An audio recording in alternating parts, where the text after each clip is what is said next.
So here we are live at Pen Parentis. We are here, and it's February, and this is our February Literary Salon.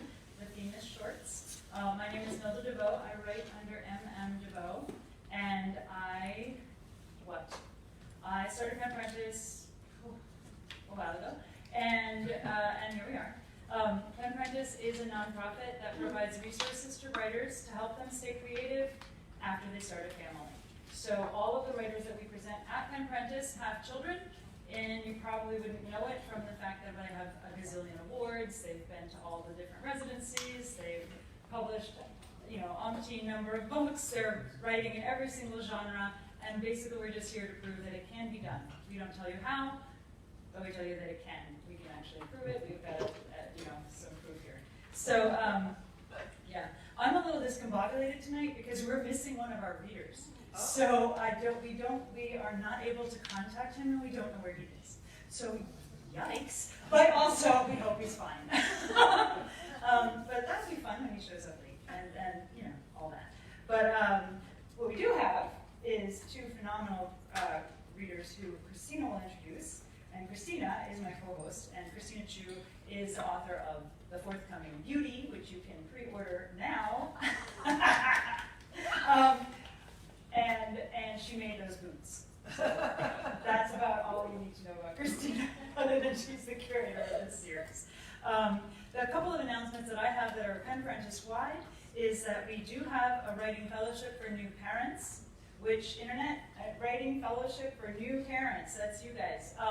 Anybody with a kid under 10 is eligible. It is every year we change the word count. We're trying to get you to write very short fiction. Hopefully this salon will actually inspire you to write something new. The reason for writing something, the reason for the fellowship is to actually get people to write something new when they have a very small child at home. Because as other people have done, it is so easy to just recycle old things and send out and edit for years. but it's really important to keep your creative muscles going and to really start something new and actually finish it. So we change our word count every year. It's always something extremely short, so that somebody who does have a baby at home, or a 3-year-old at home, or a baby, a 3-year-old, a 5-year-old, an 11-year-old can actually write something and finish it. What are they called? The applications are open on March 1st. You can find out more about that on our website, which is penparentis.org. And then on Thursday, March 5th, we will be at AWP, the big writing conference out, and this year it is in San Antonio. So I hope that anybody, internet, who is in San Antonio for AWP conference can come and hang out with us. We have a reception on Thursday night, March 5th, right before the keynote. And it should be lovely. It's in the hotel. You don't have to go anywhere far. You can bring your kids. We don't care. It'll be like a little oasis in that crazy conference.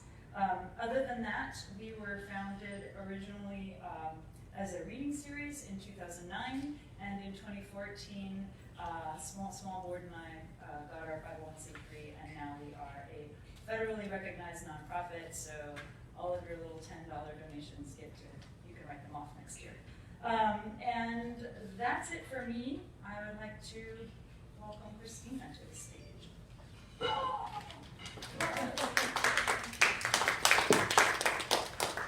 Hello, everyone. So we have shorts this month, and I think shorts are pretty amazing because, and it's a really amazing art form, and actually it's really difficult to do a really good short. It's so hard. It's a little bit like YA or children's books, but people are like, oh, I'll just be a children's book writer, and then they try it, and it's the hardest thing ever. So that's the thing, shorts seem easy, but it's so hard to get it right. And so this is why we have some people who are like experts in this field. So our first reader is Richard Peabody. He's the founder and editor of Gargoyle magazine. So any of you want to send stuff out, get to know Richard. And he's July 1st. July 1st. And he's edited 25 anthologies, including Mondo Barbie and Different Beat.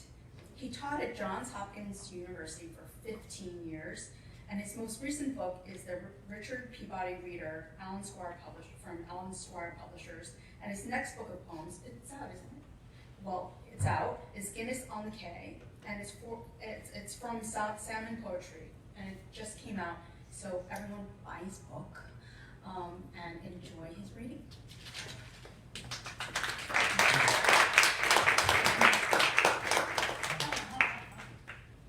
I'm gonna go home with this microphone. All right, so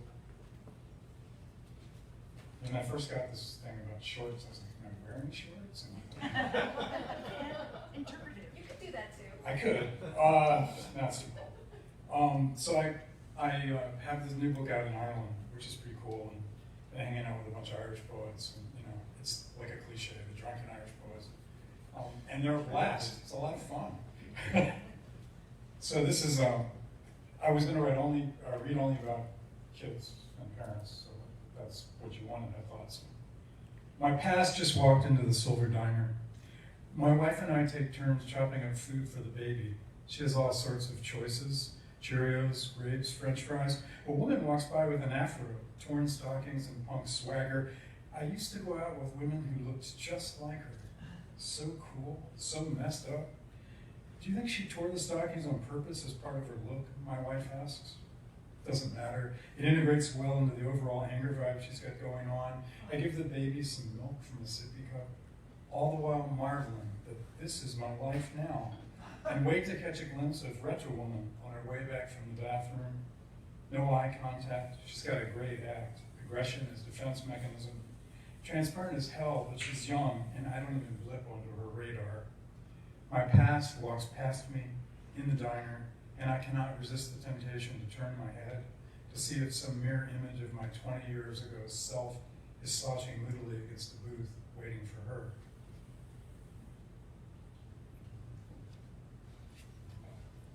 Right, so there's some poems in this. What I learned from being a stay-at-home dad. Number one, the fourth trimester is the hardest. 2, after singing Yellow Submarine 500 times, one tends to forget one's name. 3, caffeine was invented for new parents. 4, rock and roll was invented to drown out screaming babies. 5, stay-at-home dads don't share info like moms do. 6, most men don't grok stay-at-home dads. 7, swimming pools make your kids sick. 8, 2 kids are harder than 1. Really? More than 2 kids? What are you, high? I can do this with tons of help. 11, sleep is overrated. 12, touching a nursing woman's breasts is unwise. 13, sex got me into this mess. 14, 14, I love my life. I love my life. 15, let sleeping babies lie. 16, nanny. Who's got the nanny? All right, so,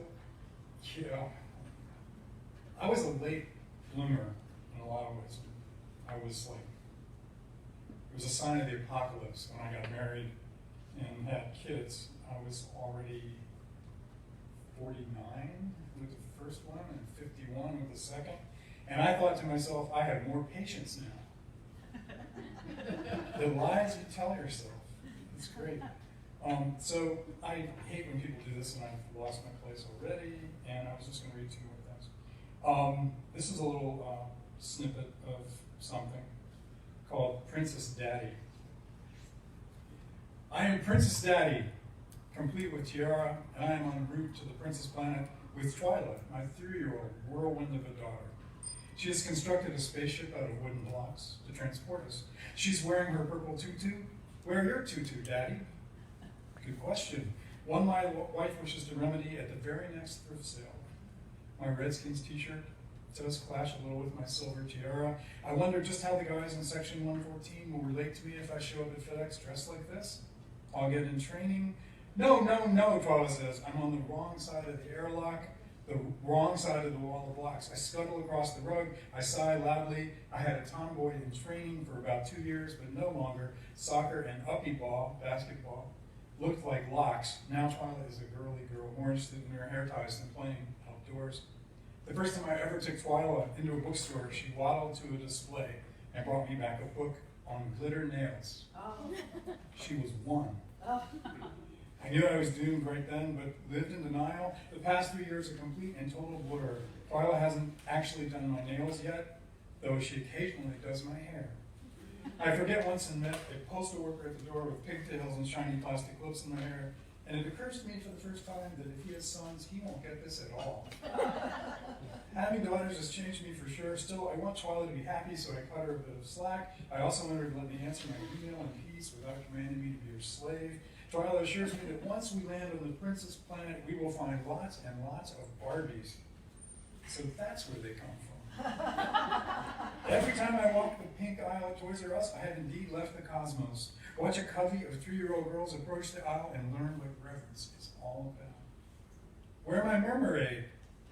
Ariel is naked under a black washcloth at the bottom of the tub upstairs. I know this because we left her sleeping underwater last night. Twyla's fingers are too tiny to manipulate the Disney clothing, so it falls to me to dress the miniature doll for space travel. Luckily, a 3-year-old is still sometimes distracted, tricked, or manipulated by a tired daddy who just wants his kid to nap, because nothing looks better right this second than an afternoon nap, not vodka, coffee, the promise of a hot night in Vegas. Twyla is wearing her silver and purple mules. She's clopping them all over the hardwood floors like Shirley Temple with a bad case of scarlet O'Hara fever. No boys are allowed on the princess planet. I'm a boy, I tell her. No, you a princess daddy. And Twyla explains, mommies, babies, and sisters are peoples, boys, men's, and brothers, not peoples.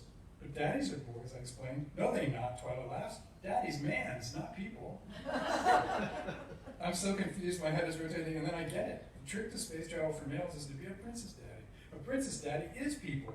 What are you, I ask. Twyla laughs. My girl, my people. I try to imagine my real man father visiting the princess planet. Impossible.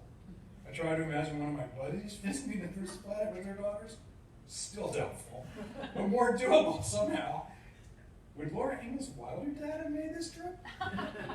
Come on, nap time. I am Princess Daddy en route to the princess planet, and I don't care who knows about it. Eat your heart out, Captain Kirk. All right, I have one last poem. And again, it's in there somewhere. Yeah. All right, this is about my other daughter. And they are different. I should have named them night and day, because they're completely different. They don't like each other, which is even more stress. So this is Reston Zoo 2004. 2-year-old Laurel asks to go uppy. So I lift her onto my left shoulder. I walk her around the Canada geese, who moments ago knocked a cup of seed from her hand and scared her with unbearably loud honking. Aggressive birds easily twice her size. It's hot, a July day that just won't quit. No shade, our petting zoo picnic rushed so we can take the tractor rides, see the llamas, the zebra, at least that's how I remember it. Hot, sweaty, restless, and so when I spot a set of steps near a penned area, I automatically climb them, sunburned Laurel in my arms. The pen appears to be empty. It takes a minute to spot them. Alligators, 2 of them. Maybe 4 foot long, 5 foot max. It's broiling, but they have a little shade and a pond to slither in and out of. And they just sit there like logs. Alligators, I say, and I point like men always do. Look, and Laurel imitates me, pointing. She says something in her too loud outdoor voice, and the closest alligator's eyes open. Look, I say, he's awake, and he's moving closer and closer, faster than I've ever seen a large reptile move, until he's immediately below where I hold Laurel.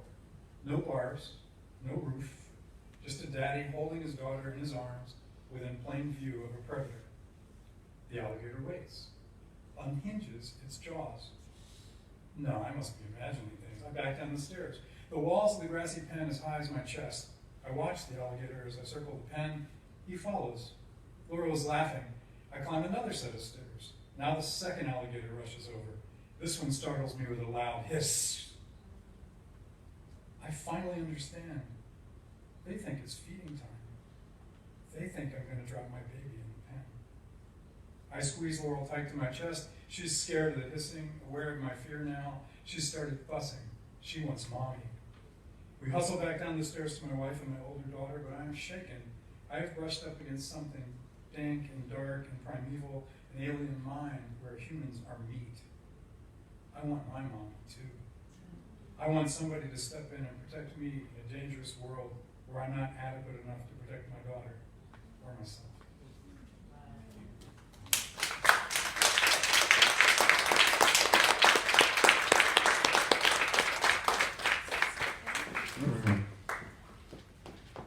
Okay, thank you so much. I was like mesmerized, still sitting there, wondering what's going on. Oh, I'm supposed to be up here. So, Well, you know we made it. that was lovely. I'm not moving forward. So our next reader is Raffel, and I'm so lucky to know her. I met her through a very close friend, and she is such an incredible writer, so we're really in for some luck today. So she's the author of a book called The Strange Case of Dr. Cooney, How a Mysterious European Showman Saved Thousands of American Babies. It was selected by NPR as one of the great reads of 2018. Previous books include a memoir called The Secret Life of Objects, 2 critically acclaimed short story collections, and a novel. Her work has appeared in publications ranging from the Oprah magazine, and San Francisco Chronicle to Bomb and Noon, and has been widely anthologized. She's taught creative writing in the MFA program at Columbia University, summer literary seminars in Russia, Canada, Lithuania, and the Georgian Republic, and the Center for Fiction, also in New York, and now works as an independent editor.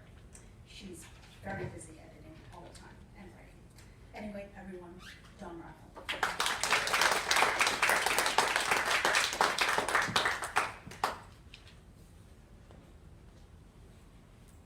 Thank you so much for inviting me, Christina, and for hosting this. This is very, very near to my heart. First of all, short stories are my absolute favorite thing. And I'm about to put my mask on. Okay. Please don't. So, I'm supposed to be writing a novel, but I'm not. I'm sneak writing short stories again. And I'm going to read a few of them tonight, but I do feel like the compression of my work has a whole lot to do with being a working mom. And in those years, I remember somebody saying to me, "You write like it's 3 in the morning and you have a fever." Yeah. Okay. So I'm going to read a little suite of stories. They are all about fictional cities. And then I'm going to actually read a snippet from the beginning of The Strange Case of Dr. Cooney, because even when I write a longer work, I assemble it from micros. So this is called The City of Serena. And I'm sorry to read off my phone. I managed to leave the first page of it at home. In the beautiful city of Serena, every old woman wears a mask.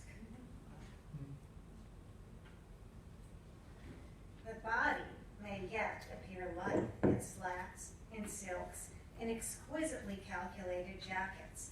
The gait still steady in the cleverest of shoes.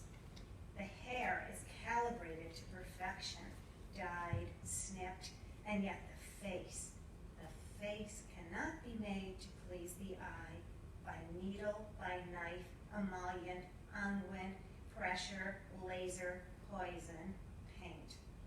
And so the old women of Serena go about in vivid masks, the poor in the primary colors, the wealthy in the jewel tones, garnet and sapphire, emerald, all of it painted in the city's famous ovens. Time was the old women removed their masks at night in the dark, but now it is the law that they must wear them even to sleep, even to die. The hands must be gloved, the toes must be sheathed. The old women of Serena may be 60 or 90 or 210. Despite their wild hues, no one sees them at all.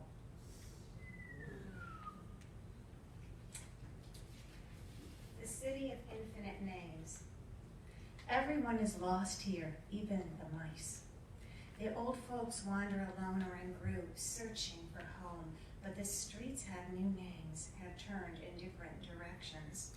The city itself changes name every hour. At 1, it is Los Santos. At 2, it is Potarene Sierra. Each day is different. Each minute is the same. Every iron statue, every monument, identical. The earth smells of salt or of mouse or of blood, but no, that's not it. The women wear keys at their throats like a necklace, but all of the doors have been burned to the ground. Under the dirt lie the bones of the dead. They too are restless. The city of exits. Every edifice in the city of exits has a door marked out. No one is out. No one is in. The houses are vacant. The churches, the synagogues, temples, mosques, the old market, the hospital, brothels, streets. Bones shrink on dishes, flesh stripped off. There are shoes lost in haste. The gates are stuck open. The clocks have all stopped, each marking a different hour of depletion. Birds' nests are splintering, cups holding nothing. Nobody knows where the souls of the city of exits have gone. It is rumored they fled on a Tuesday, or maybe a Wednesday, or some other day. It is rumored they are living in the city of infinite names. The city where dogs lie dreaming. The hounds are the property of everyone and no one. The color of dust, the color of moon, the parched white of clay. They lounge on the sidewalks, panting in July, requiring pedestrians to sidestep. They lick at the fountains of the city's glory, eat from the hand, lie underneath the tables at the outdoor cafes, show their bellies to the sky. They wait for whatever will fall to fall. In the old part of town, on narrow, coiled streets up the hill that holds the churches, the old Jewish quarter, the stalls selling powders and wine and bread, the famed tiled baths, they are bloated with sleep, or watchful, discerning. Their ears are tagged. They are inoculated, numbered, known. Whole hordes raise their voices on the boulevard in anticipation, for here comes a man whose punctuality a dog can set its heart by. Later, sated at the mouth of the glassy galleria, where tourists in burqas and bright cotton dresses escape from the heat, the dogs lie dreaming what dreams dogs dream. Perhaps they are dreaming of you. And the last one is the sanitary city. Sneezing is illegal in the sanitary city. Also unlawful are sniffling, drilling, sweating, and sighing, touching, verboten. All of the walls in the sanitary city are stainless, white on the hour. Sheets on the bed are made of paper. All the mattresses are glass. Kissing is strictly forbidden. It goes without saying. Many people come to the sanitary city for refuge from bodily fluid. Urination is banned.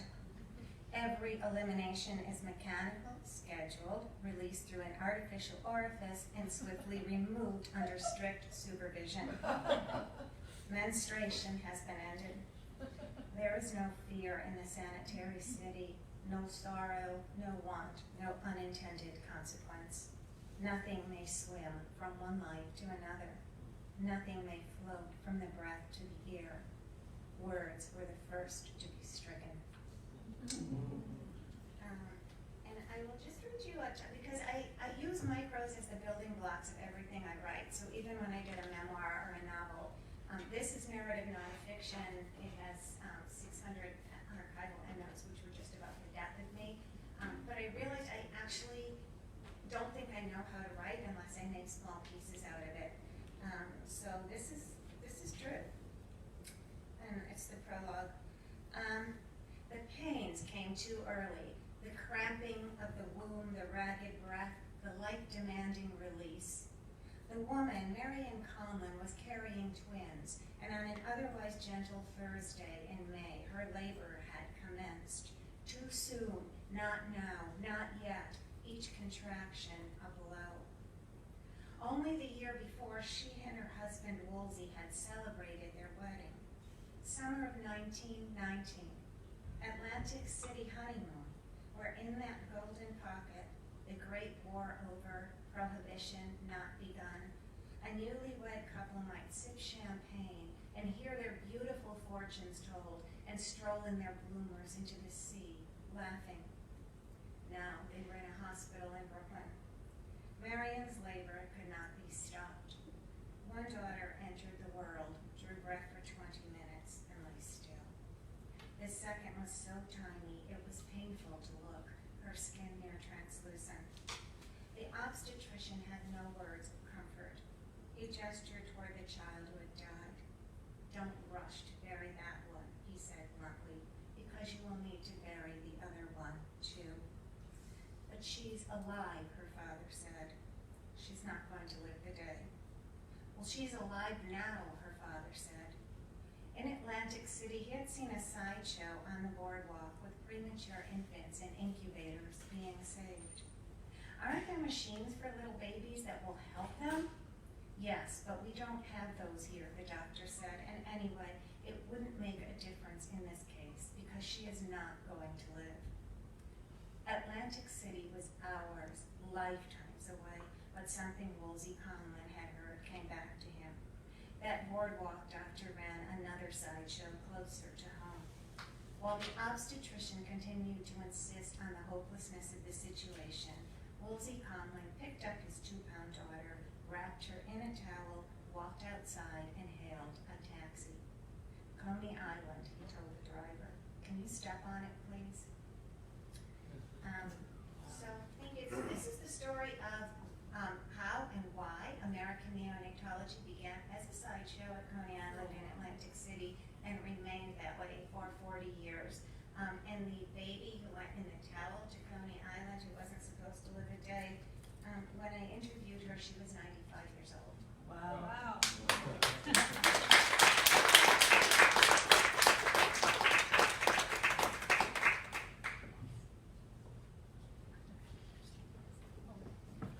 So I have a couple questions. First of all, how do you determine that what you're writing is a short? Like, how do you know when you start that it's a short? Do you know it's a short before you start? It's me, it's always short. It's like, I'm always hoping this is gonna go longer, and then it's like, oh, it's done.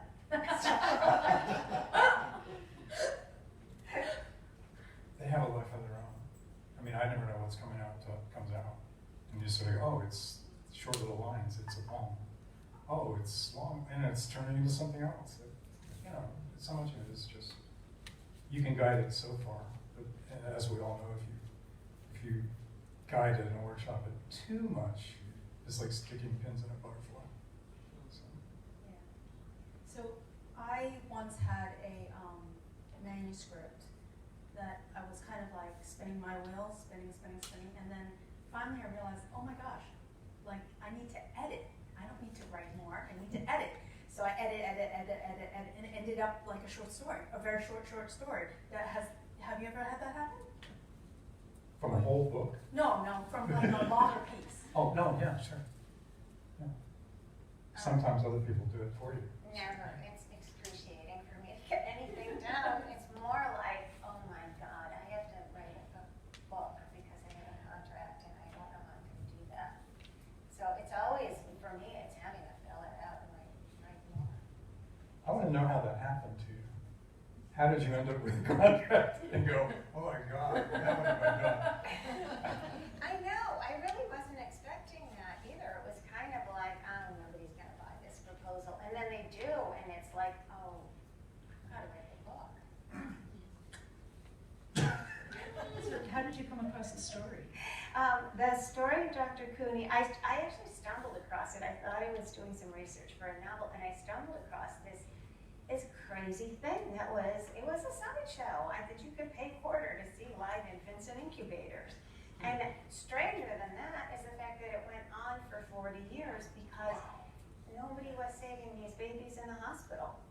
So I just thought, all And right. the medical community didn't catch on. They didn't catch on, which is a lot of what this book is about. Like, why did they not catch on? Oh, You know, one of the problems was you had a eugenics movement in this country, and premature babies, the medical term for that was weakling, and they weren't directly targeted. But I think there was a lot of like, oh, why do we need to save the weaklings? We have too many hungry mouths in this country anyway. So it wasn't a priority. So here's this guy. He was a showman who was saving these children, and he saved more than 7,000 of them. Can you tell us something about the elderly lady that didn't get into your book? Like any? You said you interviewed one of. Oh no, that was her. That was her. That was the Right. baby that But was you being said left. you had an interview with her when she was 94. Yes, yes, So I did. can you tell us something from the interview that didn't Sure. get into the book?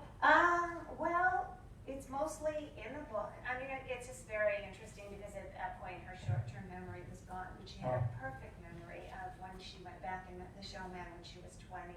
And her mother corroborated that that was correct because she'd been saying that story for years, you know. But that was sort of interesting that she had no trouble remembering things that happened in 1939. Wow. So she was like Yes. stuck. Yeah. John, tell us about the short stories that you read before The Flash. Yeah. It reminds me of Calvino, the infinite. Was that Invisible Cities? Was that an Yes. inspiration for you, Yes. or was it coexistent, or was it one of those No, where you no. wrote it and were like, oh no? No, they're a response to Invisible Oh, very Cities. Are there many more of them? Not yet. I'm just playing. But there actually is a through line with some of my earlier stories as well. There's a lot of strange cities in my stories. So, yeah. It's kind of fascinating. I'm just fascinated by the fact that your source is I write tiny things, or your self-image is I only write tiny things, right?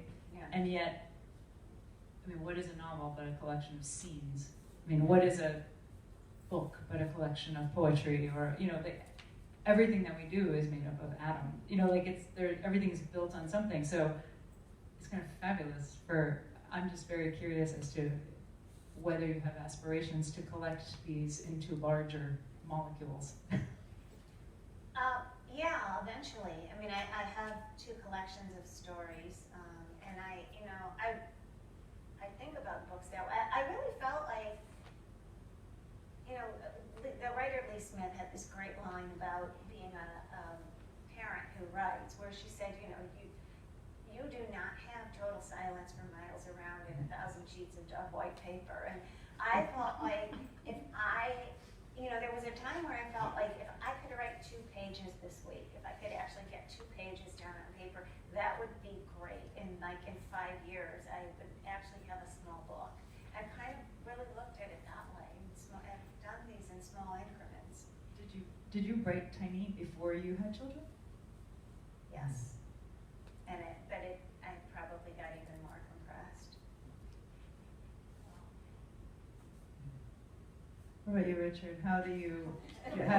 Where do you? I'm still thinking about How old is eugenics. everybody's kids just around? Like, how old are your kids, and how many do you have, each of you, ish? Like, 2 girls. 2 daughters, 18 and 20. Okay. And surprising, right? It's a whole other book. Yeah. I have 2 sons, and they are now 26 and 23. We love the lights at the end of the tunnel. Oh my God.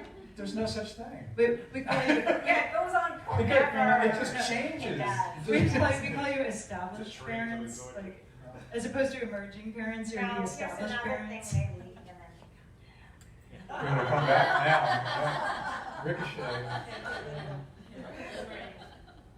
So are either of your kids interested in writing?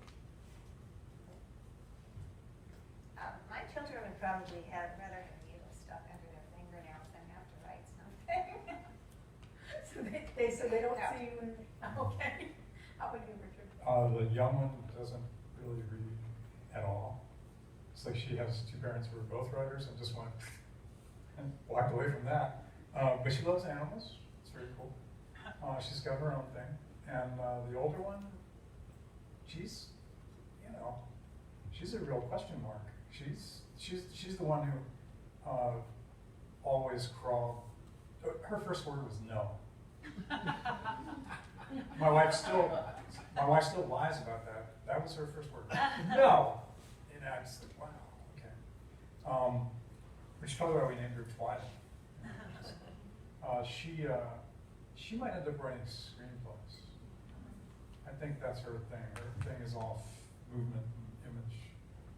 Interesting. So before the event, you said something that a friend of yours had said to you, like, what if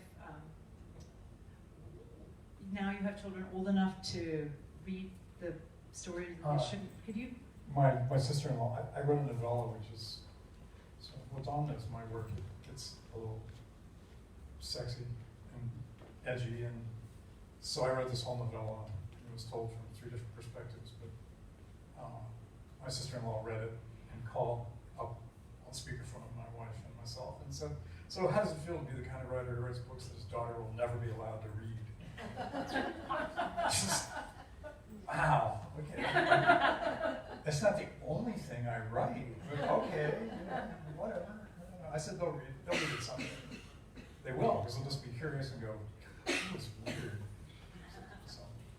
Are they reading what you write otherwise? No. Well, that doesn't matter. It doesn't matter. No, I mean, it's really, my favorite story about my youngest daughter having to do with writing.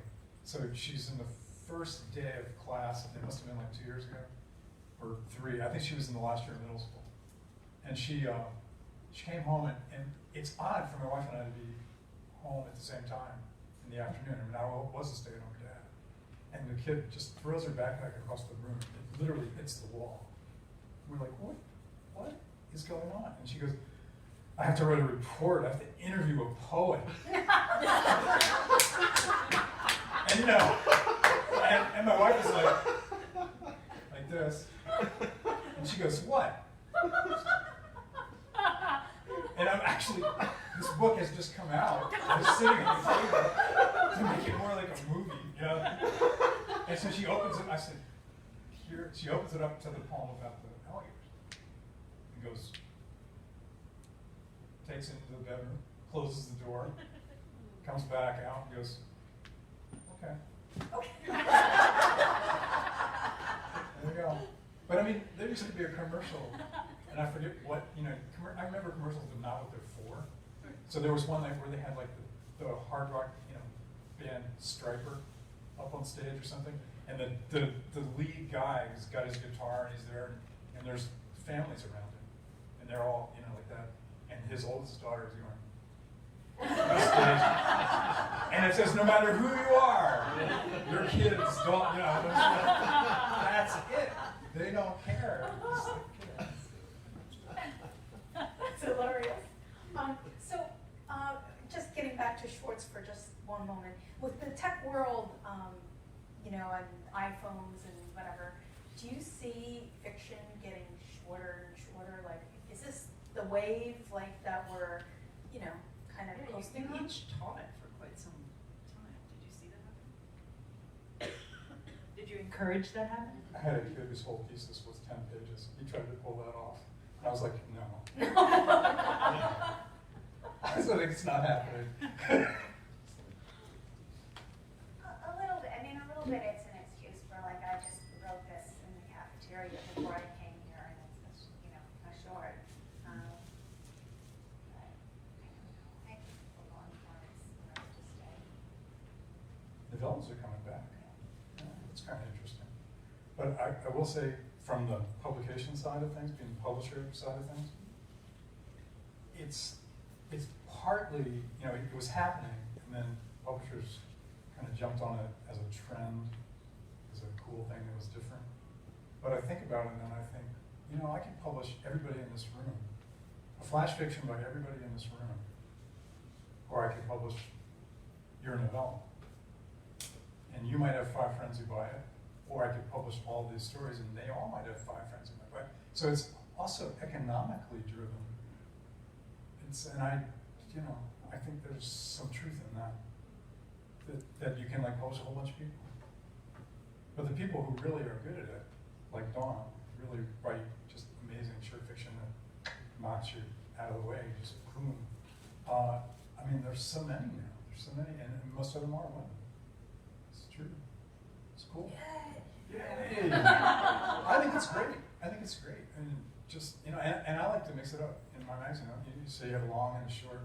We used to get, Gargoyle used to get sort of cast aside with the criticism that, well, obviously he takes everything you send him. Because, and actually, we take tiny little slice of that pie, but I like to say that we had a wide swath of likes. I mean, my partner in the magazine, when I was doing it for so many years, we both wrote realism, we both wrote wild, crazy fiction, and why not? In Europe, that's not a big deal. In Latin America, that's not a big deal. In America, it's like poles apart. It's like, whoa, you're weird. You write that weird stuff, And I don't understand it, and I never have. It's just something about this place. So bring more, do other stuff. Write a whole book from this room's point of view. If you can do it, cool. You have a wife who is a writer, you just said. But she writes nonfiction. How do you balance out the writing time in your house so that you each get enough time to do what you need to do and the kids still get taken care of? Well, I learned, we did an interview with Reed Duff back in the early days. So I should read the interview? You should read the interview. But the great thing about the interview, because she's married to a fiction writer, and Fred asked, well, how did that work? You were both teaching, and she goes, it worked is the one who came in the door got the kid, and the other one went in the office and closed the door. And I went, right, and that's how it works. Here, it's like, oh, welcome home, and I get that. It's, but you have to divvy it up, and then there's things like today. I get my ticket to be out. I don't have to drive the kid to there. Kids don't drive anymore. You know that, right? It's like New Yorkers. They don't drive anymore. Uber. They all, and they don't get licenses anymore. It's just, what? Really? Over the suburbs. Because of Uber, they don't get licenses? They don't have to. They don't drive. Well, half the time they don't even go out anymore. Like, they're always Or they come communicating back. on their, yeah. But it's my book, so I got these 2 kids. One is very social and one is in her room. But they go out and they don't, it's like, Dad, will you drive me? And I'm like, really? Wow. How old are you? Get your license. No, it's, I try to imagine how the people of, the parents, like my parents of the 50s and 60s, would have dealt with this phenomenon. Because it's that, we couldn't wait to get a car. It's freedom, man. Boom, So, it's weird. It's one more stressful thing.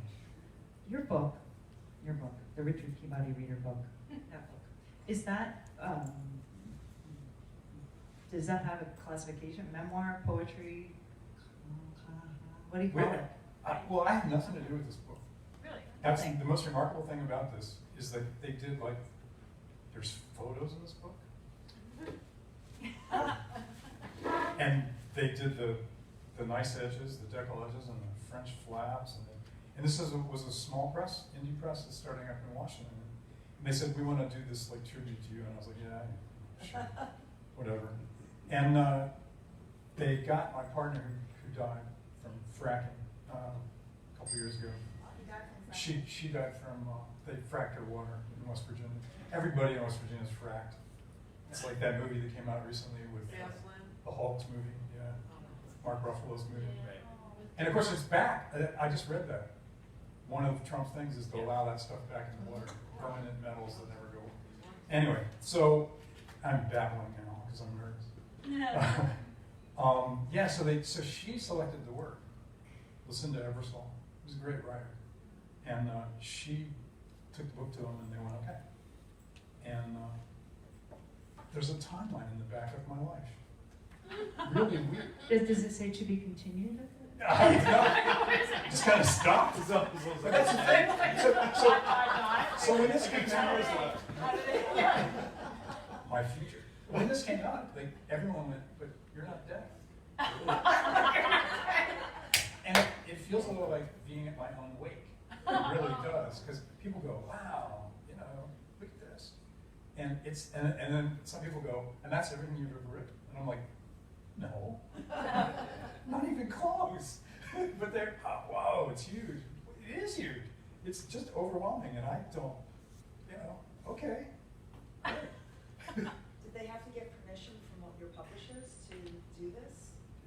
Everyone was willing to do it. Yeah, they just, who published that book? Who published that? And it was for indie. And they've since done 2 more. They're doing a series of poetry and fiction as well, but they're doing tribute books. And the next one is Grace Cavalieri, who does the Poet and the Poem show from the Library of Congress, and she's fantastic. And why they did me before her, I don't know, because she's been around a lot longer than I have. And now they've done Linda Watanabe from the Bay Area in California, and she's a force of nature too. She's got a reading series, and she's doing like 50 million things at once, like we all are. It's, everyone is. That's what we do. Tell us about your magazine. Tell us about Virgo. Or you can just roll your eyes. Well, when talk about it. the kids come to me and say, hey, I want to start a literary magazine, I go, what are you, out of your mind? And they go, huh? And I go, well, really? Are you crazy? Because you're not going to make any money. Well, I have to break even. Nobody breaks even. That's crazy. That's just absolutely nuts. And they go, well, I'm going to do it anyway. And if they come to me a couple weeks later and go, that stuff you told me, and I said, well, you're going to do it anyway. You're an addict, like we all are, and you're going to do it. And that's the way of making that separation. I'm not trying to blow you off. If you want help, of course I will. But things happen, crazy stuff happens. Not every writer is all there. And some people are just crazy out there and want to get published.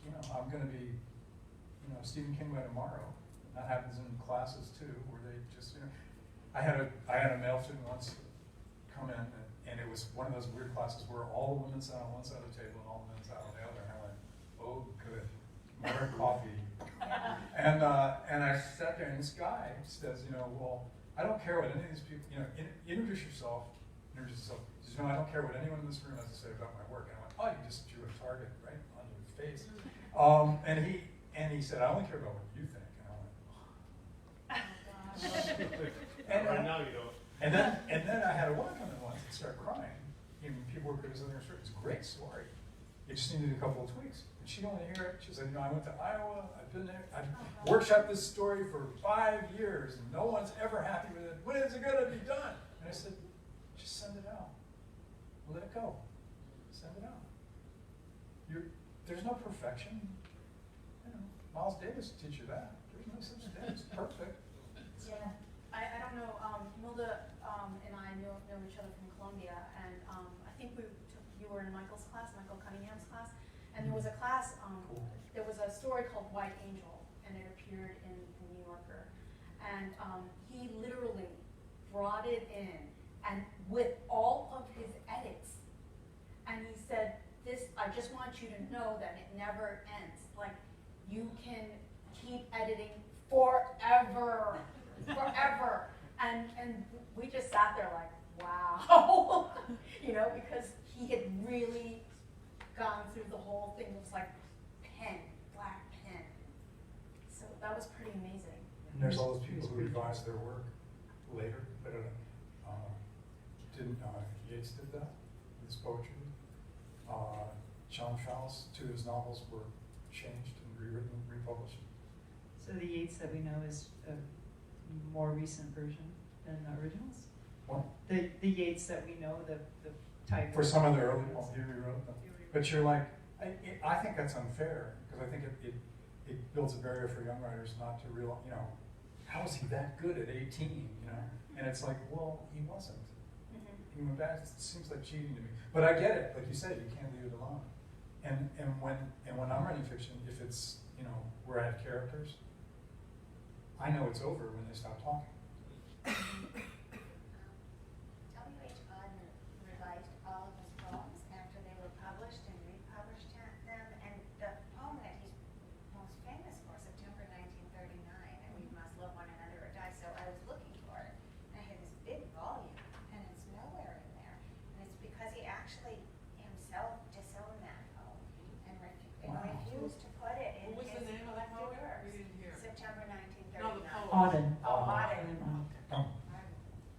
Wow, wow. Yeah. So it's not in this giant volume of collected works. You didn't like it? No. And that's the one that's quoted everywhere. Yeah. Whoa, writers.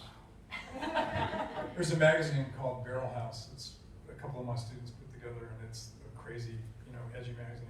And they sell shirts at AWP that say, "Fucking poets, man." I love Carol House t-shirts. There are so many good ones. So, those guys are crazy. So, editing.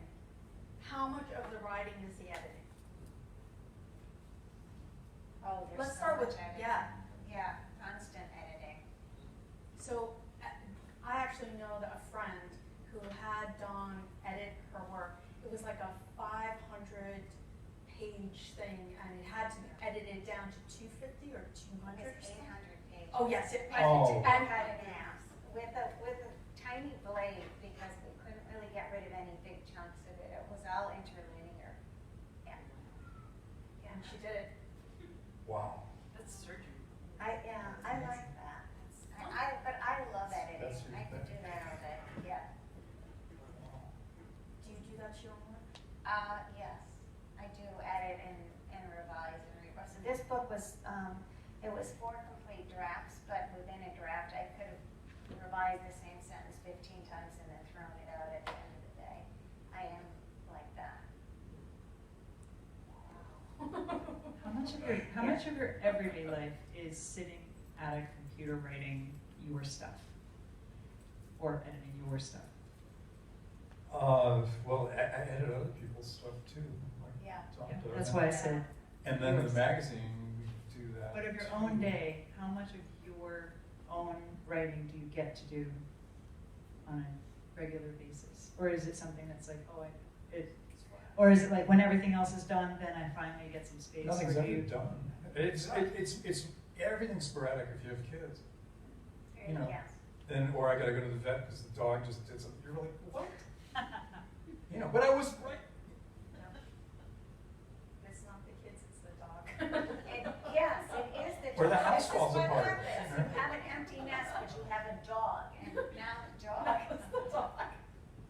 The dog will begin barking at me if I've been writing for too long. Oh, mine closed the door. Oh, wow. Just What? Yeah. So what are your next projects? I'm supposed to be writing a novel. And how you explain to everyone how you're going about this, since it's so torturous and hard. How I'm going about this, so I'm the very lucky recipient of being able to use a research study room at the New York Public Library. This is a store. No, it's not a Coleman Fellowship. It's actually not that well known, but they do have these research study rooms that you can use if you apply for them. And I spent a year in one of them while I was writing this book, and so I'm there, and now I will feel so utterly guilty if I don't manage to produce anything having accepted this. I'm trying to shame myself into it. That's the strategy. If it works on the kids, it'll work. Yeah. shame is a driving force. Yes. Wow. How about you? Well, you know, the election in 2016 kind of killed me, and it's ongoing even today. More bad. But I'm starting to come out of it, and I'm starting to write fiction again. I've only been writing poetry of late, and has its own kind of seasons with me. It shifts back and forth. Don't know why. It just does what it does. It's really frustrating when you want to do the one thing and it wants to do the other. It's like the dog. But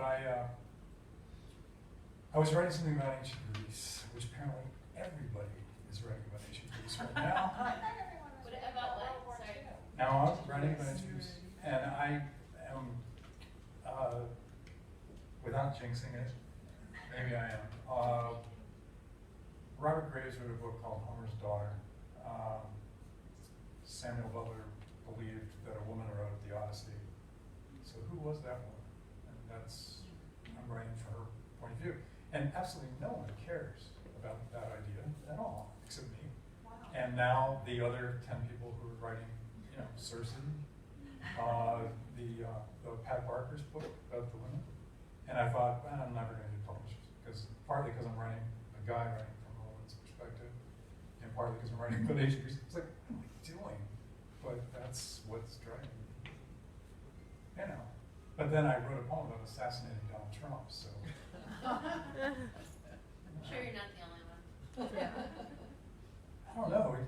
Interesting reaction depending on where you read it. So, Well, Dawn, oh. did you talk about your project a little bit? Um, What is it about, or is it, you need to keep it? yeah, I probably should stop talking about it. It is historical. It takes place in the 1930s. I think I'll leave it at that. Yeah. Does anybody in the house have questions that anyone want to ask? When did you teach at JHU? God. Through the 90s into the 2000s. Interesting time. It's fun. I think I always had cold feet and shock the first night for any time I taught workshops. And then after the first class, I'm right there. The first class, they're going, who's this guy? So I would get a lot of drops because they were like, I either frightened them or they thought, because my mind's going anymore. And I'm like, it's like that cartoon. That painter splatters a lot, that guy. Yeah, right. And they're going, oh God, I'm drunk. But it's like, you have days like that with kids. So yeah. And at one point I was teaching in Baltimore and driving up 95 and I fell asleep at the wheel driving home because we had 2 kids now. And I went right off the highway and into a field where I wouldn't be here. And it's 75 miles an hour there on that road now. And I kind of woke up, bump, going, and then I went into my dean and I said, "You're trying to kill me? Making me come up and teach at night?" He's like, "No." It's like, God. And so then I started taking the train. But you can only take the MARC train one way, and then you had to take you take MARC train one way, and the regular train the other way. But you couldn't do. There's no continuity. Real hassle. But yeah, a lot of my students have gone on to do very well, and much better than I have, which is kind of fascinating too. One of my students came to me with that big check. He said, "What did you do with? Well, you got one of these," and I went. And the interesting thing with the literary world, at that moment, she realized she was higher up the ladder than I was. Wow. And kind of went, oh. Because I've never had a check like that. So you kind of go, wow, interesting. And the weird thing about the literary world is that people go past you and then they come back down. And they never think they're going to come back down, but they do, and you see them on their way back down. And it's kind of fascinating. It's one of the reasons I like the people who are still giving their work to indies for free when they were like in their 80s and 90s, just going, "Hi, you went around, guy." That's so cool. And as much satisfaction I get out of publishing, I get the same satisfaction out of seeing the students do better. And that must be why I did it. Because if you had told me when I was 18 that I was going to teach, I know, I didn't like school. Are you kidding me? But my best class at Hopkins was one I taught on experimental writing. And it was an experimental fiction class, and I'd go in there and make them read a lot of, Latin American fiction, European fiction. And I had them writing stories like, my prompts were off the wall. One of them was, okay, write me a story within a story within a story, and give me 20 pages by Friday. And they're like, what? And half of them have no idea. That would not work. What? I would not be able to do Did that. that? Well, they did, and some of them were fantastic. And I just, okay, name a new kind of weather. Describe it and everything about it, and give it a name. Write a new kind of insect. Give it, give me what it eats, its sex life, everything about it. Name it. Where does it live? And they're just like, whoa. So at one point, the dean and the assistant dean brought some of my students into the room and go, what does he do in that class? And one of the women who forever is immortal in my life said, well, after we sacrifice the pig, and there's blood everywhere, but after that, and they're just, I don't want to know. It's got to be fun. Yes. I have a question for Don about the book proposal for Dr. Cooney. It is. Yeah. Was that your first book proposal, and did your agent help you put it together? How did you compile that physically? That was my first book proposal because it was my first nonfiction in that way. The other books were fiction, and so this one. So you just send a manuscript, or when it's fiction. Yeah, usually the first book I did have I had an advance based on some stories. That doesn't happen so much anymore, but this one, yeah, my agent gave me some guidelines for the proposal, and then it actually went pretty fast for me. I enjoyed that process. And this story is so strange that I threw a lot of photos in there, so that Oh, also you did. filled up some space. What was the format? I'm curious. Was it? I'm trying to remember. I think it was there was a capsule description, and then the longer version of the story, and then you have to have comparables, and you have to have who you think would be interested, who's the audience, what's your bio. It wasn't that much. I know sometimes they want you to have a blow-by-blow, chapter-by-chapter, and I'm really glad that they didn't, because I learned everything really changed after the proposal anyway. There were so many things I found out in the research that I was not expecting to find. So I think the proposal for this was only about 25 pages. What were some of the things that you weren't expecting? Well, it's really not too much of a spoiler because it's given on a flat copy. He wasn't really a doctor, and I did not know. Going into this, everything that had previously been written about him had the same biographical information that claimed he was a doctor and he was trained in Europe. And when I started going in and looking at okay, so all of these things have footnotes, and if you follow the trail of footnotes all the way back to their source, the source was him. He made, and there were just too many inconsistencies, so I had to go back and be like, well, where's his immigration? Where's his naturalization? What's his real name? Cooney's a fake name. There's no one else named Cooney. You go on Ancestry, and that's not a real name. So who was he? What's in the probate file? What's in the property deeds? What's in the birth and death records? So there was a lot of that whole piece of the story, and like I say, I really wasn't expecting that when I was walking into this, that everything that was previously known about him was actually a fabrication. Wow. Yeah. It was interesting. How about well, we talked about having difficulty sharing work with your kids. How do you feel about that? Or do you feel differently depending on the project? I don't actually really think my kids read my books, but I would be fine if they did.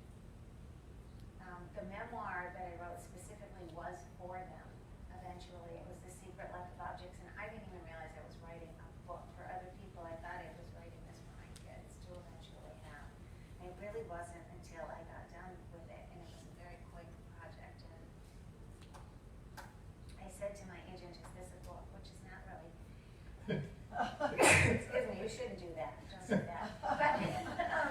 But she said, "Yeah, this is a book. This is a memoir." And I was like, "Oh, okay then."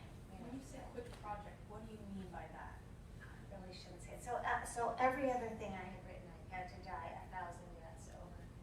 As I've said, this was like 4 full drafts all the way through. That book, The Secret Life of Objects, I should really not admit this. I wrote it in a week. Wow. But I was liberated by that. We're all dead Everybody now. hates you. Okay, that's it. I actually did not think I was writing a book, though. I didn't have that, like, this is for publication, so it better be, okay.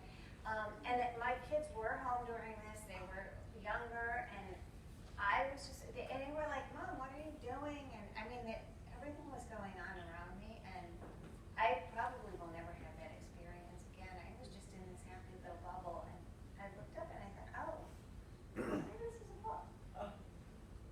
I know. So you But paid your penance. this was payback. Yeah, This absolutely. was fun. Bitching.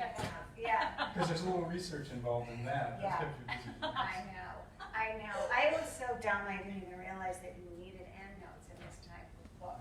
So it was really hard. There was an entire month where it was like, oh my God. Like I have boxes and boxes and boxes of stuff, but I didn't keep track of where exactly. It was just awful. I was having a nervous So that's karma. That's Yeah, don't do that either. If you do write nonfiction, then you need endnotes, like keep track of where things came from. That was a bad month. So there's nanofiction, flash fiction, shorts, microfiction. How do you define what you would call what you were sharing with us tonight? How many words does it take for it to be a short piece versus a short story? We were talking about this earlier today, yeah. I mean, people just want to label things. I mean, there's a magazine that is under 100 words, right? Every story has to be under 100 or 150 words. 30 words. Yeah, I mean, so, it's, Well, I mean, there's NaNoWriMo, which is a month-long competition where people write short things. It's Sure. fiction every day, 1,000 words a day. But I was just curious, when you chose to read, you defined it as shorts. So what did you define it as? well, my fictional piece was, or memoir-ish, was 2 pages. So it's not that long. And I think of Flash as being, I helped with the forgot the name of the anthology. That's really good. There's a small flash fiction anthology that comes out every year, and they had a new publisher this year, and Nathan Leslie edited it. And he's one of my old students too. So he just wanted me to look at it. So I looked at it. I didn't have any input other than I like this and I like that, and that's cool. But they're doing another one now. It's like best American tiny fiction or something. And it was very interesting in the book because they did try to mix it up, where they had the one pager, the one paragraph that looks like a prose poem, that every different sort of type. And I like that they open it up, and it's not just, it's not 100 words. It's 101. We won't take it. It's why so strict?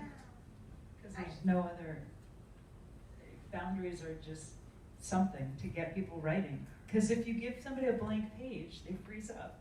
But if you say it can't be more than 751 words, they agonize over that one last word that they're allowed to have over 750. I mean, I don't know, I think it's fascinating how many, because we run the fellowship every year, and I think it's fascinating because we change the word count every year. And it's astonishing to me how many people write to the word count exactly. You're a Like, sadist. it says that you have to, it stops at this, but, and it's fine, but it's really interesting that some writers work better like poets. Like, why is there still form poetry? Because some people work better in, caged in. Isn't it interesting that they are the new rebels? I know. Isn't that a weird twist? I just, oh my God, okay. But I've had, so I was teaching a class at Columbia it's really Alan Ziegler's class, and he's on leave. And it's called Short, and it's short fiction and short nonfiction and prose poetry and microfiction. And what we really looked at is how it really does all blur together. These categories are artificial. And I would even play games sometimes with these students where I'd say, okay, well, which is this? Is this a prose poem or is it a story? You know? And in some cases, the work was actually published as both. You know, in some cases, the work was published in a magazine and presented as a microfiction and then published in a collection of poetry, or the reverse. So those categories are very fluid. Did Bob Dylan win the Nobel Right. Yes. You for did. literature? I mean, I know of writers who will send work to the magazine, and you say, you know, I really like this, and I want to publish it, and I should have put it in fiction or poetry, and they say, whatever. It's in. I don't care. You know, it's like, wow, okay. There's a writer from Indiana who went to Hopkins before me, and Michael Martone. Michael's great. He's retiring this year from teaching in Alabama. But when he was at Hopkins and he was a student, there was another guy there from Indiana, and everyone was trying to like do this East Coast stuff. So they started a magazine called Indiana Mon Amour, and anything you wrote had to be about Indiana, take place in Indiana, and have people from Indiana in it. And that freaked everybody else in the program completely out. So they had a lot of fun with that. And then Michael's first book of short stories, which was put together by Captain Fiction. Oh, Gordon Lish. Yeah, Gordon Lish. Is a collection of stories that take place in Indiana, starring people from Indiana, like James Dean, Indiana, John Dillinger, Indiana. You know, it went through. It's just really cool. Not New York, not LA. Indiana. Very cool. Very cool idea. Okay, wait, 1, 2, 3. 1, 2, 3. So, let me bring this microphone over.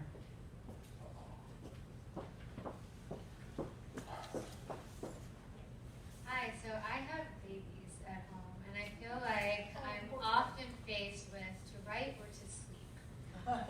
So, what would your advice be on how did you find that boundary? Did you find any kind of balance at all? Is it just a chaos that you navigate through? At what point did you realize I really should fucking sleep versus I should push myself and write? Do you have anything to say about that? Constantly never being able to care for oneself, always wanting to write.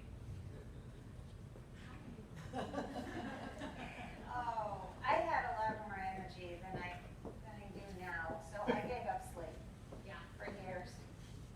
It's an endless cycle. Yeah. So one day you don't take the naps, and the next day you do. It's just, Okay. it's a That's how you find balance. yeah, that's the balance. Yeah.